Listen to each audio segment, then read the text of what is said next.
Hello, this is Chris Hawk, and I am doing my final project presentation in designing a communication campaign designed to reduce alcoholism amongst Native American youth living on reservations within the continental United States.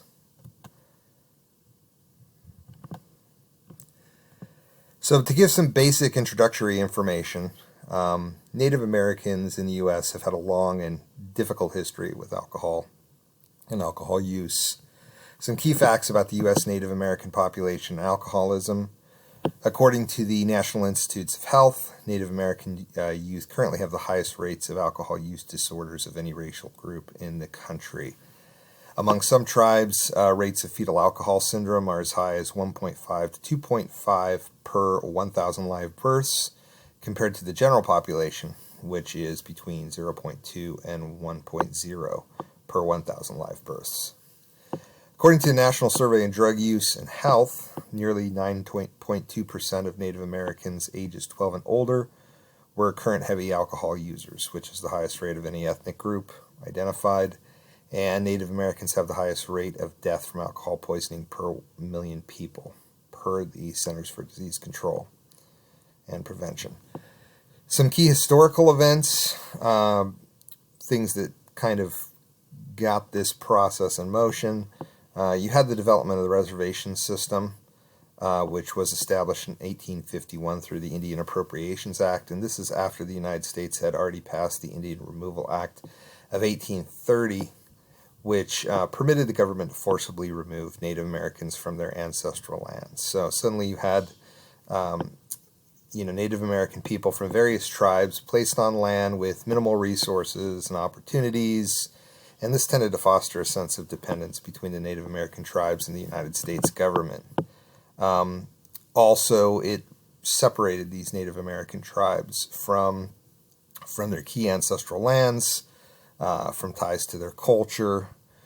There was an active effort to force European assimilation, European American assimilation, make English the primary language. They outlawed the use of their native languages. So there was a very determined effort by the government to essentially erase native culture. Alcohol was originally banned on most of the reservations in the 19th century, and U.S. agents actually were employed by the federal government to enforce this ban based on the theory that Native Americans could be more productive workers if they were sober. So they wanted them to work and labor and felt like alcohol might be an impediment to that.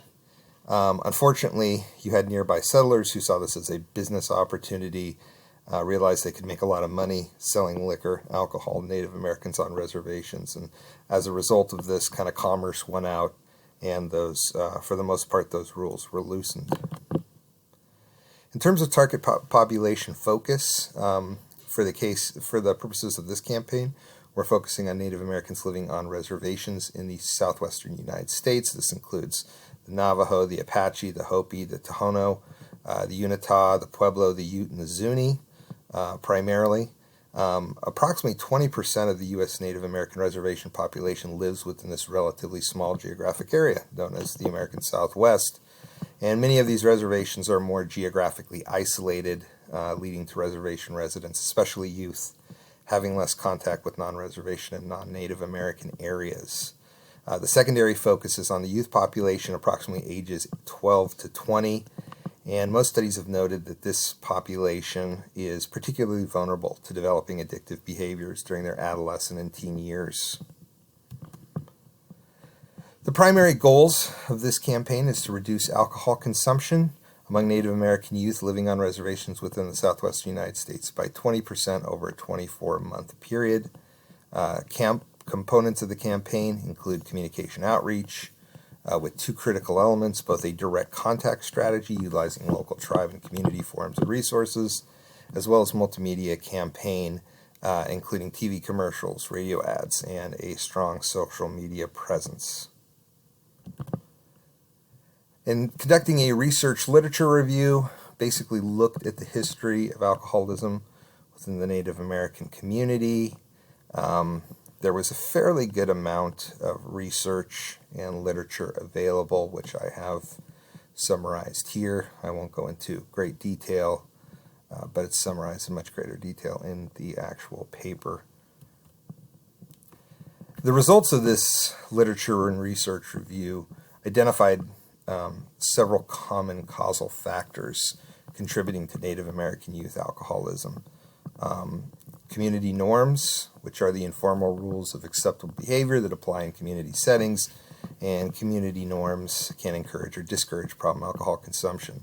Social availability, which refers to the ways in which the target population obtains alcohol through social ties, such as family members, friends, etc. Retail availability refers to the availability of alcohol through retail outlets and sale. Promotion of alcohol consumption would involve such things as active marketing of sales, low price specials, both on reservation, off reservation. They contribute to drinking patterns in the target population. Individual factors, which could be a variety of things that characterize individuals' risk for engaging in problematic alcohol consumption. These could include things like individual attitudes, temperament, genetic predisposition, family relations. All of these affect the likelihood of potentially engaging in problematic alcohol use. And finally, criminal justice enforcement. Enforcement or the perception of enforcement of alcohol laws can also be an important deterrent or factor in alcohol consumption. In terms of using a theoretical model to pursue this campaign, we looked at the theory of planned behavior, which is essentially an extension of the theory of reasoned action. Both concepts are predicated on the premise that individuals make logical, reasoned decisions to engage in specific behaviors based on the information provided to them. And it's divided into three primary components: attitudes regarding behavior, social norms, and perceived behavioral control. Ultimately, the performance of a behavior is determined by the individual's intention to engage in it, but this is highly influenced by the value that the individual places on the behavior, the level of difficulty inherent in performing this behavior, and the belief that this behavior is within his or her control. So the theory is largely based on the concept of self-efficacy and the ability of the public health professional to foster this sense of efficacy in order to influence behavior. The theory of planned behavior has found successful application in interventions aimed at predicting and influencing addictive behaviors in particular, such as alcohol consumption, drug use, and tobacco smoking. Key elements of the campaign would be to build on the tribe's cultural strengths. Most tribes have abundant examples of healthy lifestyles that advocate spiritual, mental, physical well-being. So you want to use these cultural values, philosophies, and practices to enhance the credibility of the program's success of the client treatment. Also, conduct focused planning to develop creative communication interventions. You would want to consult and coordinate with existing systems in the community, such as behavioral health specialists, law enforcement, social services. Strive to understand the problems that underlie alcohol abuse. A lot of this is kind of accomplished through that research and literature review. We don't want to just respond to the behavior, but also to the problems that fuel addiction and abuse. So some of the literature research review looked at some of the underlying issues driving alcoholism, things like abuse and trauma. Create collaborations that have clear goals. You want to define a mutual goal with the help of partnership organizations. You don't want to conduct this campaign in a vacuum. You want it to be a collaborative process. And finally, be inclusive.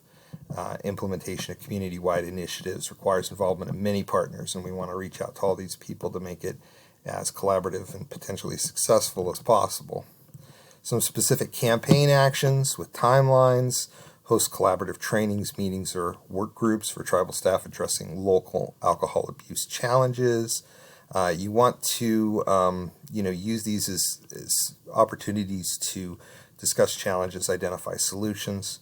Also host community forums, dinners, or cultural events where these, you want to kind of create the aspect of these being a community cultural gathering with traditional food arts and performances that also loop in discussion of problem drinking among the youth population. You want to directly engage the youth in prevention activities.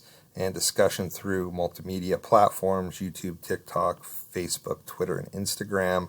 So the campaign really needs to establish a strong social media presence with all of these platforms, and also collaborate and look and see what's already out there, and you can kind of glom onto that if necessary. And finally, identify and disseminate key social marketing campaigns to address alcohol abuse using local TV and radio platforms primarily. All right, evaluation strategy. Once we've completed, implemented the program, we need to evaluate it.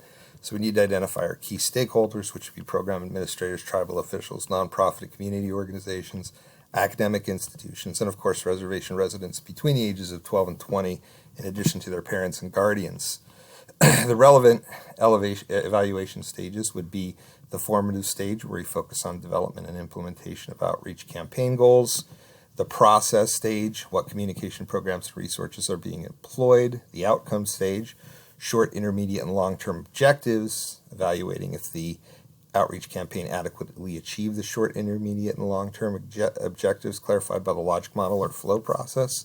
And finally, did the outreach campaign have impact? Did it affect user awareness, knowledge, or attitudes or behaviors? Key evaluation questions would be: how is the campaign using resources and funding to conduct public outreach towards the target audience in key areas?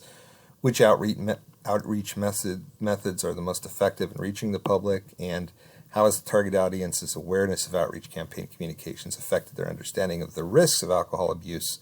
And how has their behavior changed in response to these communications? So we utilize key stakeholder interviews as tools, as well as social media traffic and usage analysis and audience surveys. And that pretty much sums up the campaign overview. Again, here are the sources cited. Thank you very much for listening to my presentation.